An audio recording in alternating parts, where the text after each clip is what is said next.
മഹാകവി ഉള്ളൂരിന്റെ 147-ാം ജന്മദിനാഘോഷവും ഉള്ളൂർ പുരസ്കാര സമർപ്പണവും സംഘടിപ്പിക്കാനൊരുങ്ങി ഉള്ളൂർ സ്മാരക സമിതി റിസർച്ച് ഫൗണ്ടേഷൻ. ജൂൺ 6-ന് കോഴിക്കോട്ട് ചടങ്ങ് നടക്കും. കാലത്തെ അതിജീവിച്ച മഹാകവിയാണ് ഉള്ളൂർ എസ് പരമേശ്വരയ്യർ. മഹാകവി ഉള്ളൂരിന്റെ 147-ാം ജന്മദിനാഘോഷവും പുരസ്കാര സമർപ്പണവും ഉള്ളൂർ സ്മാരക സമിതിയുടെ ആഭിമുഖ്യത്തിൽ ജൂൺ 6-ന് കോഴിക്കോട്ട് സംഘടിപ്പിക്കുമെന്ന് ഭാരവാഹികൾ വാർത്താ സമ്മേളനത്തിൽ അറിയിച്ചു. വേദി ഓഡിറ്റോറിയത്തിൽ സംഘടിപ്പിക്കുന്ന സമ്മേളനം പ്രമുഖ സാഹിത്യകാരൻ കെ.പി. രാമനുണ്ണി ഉദ്ഘാടനം ചെയ്യും.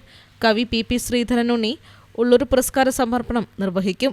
Doctor Arsu, Lakshmi Vakkayad, T. Suresh Babu, Sabi Thekkeppuram, M K. Shashili എന്നിവരാണ് ഈ വർഷത്തെ ഉള്ളൂർ പുരസ്കാരത്തിന് തിരഞ്ഞെടുക്കപ്പെട്ടവർ.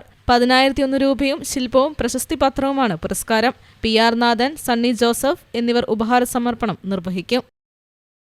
News bureau, Kozhikode.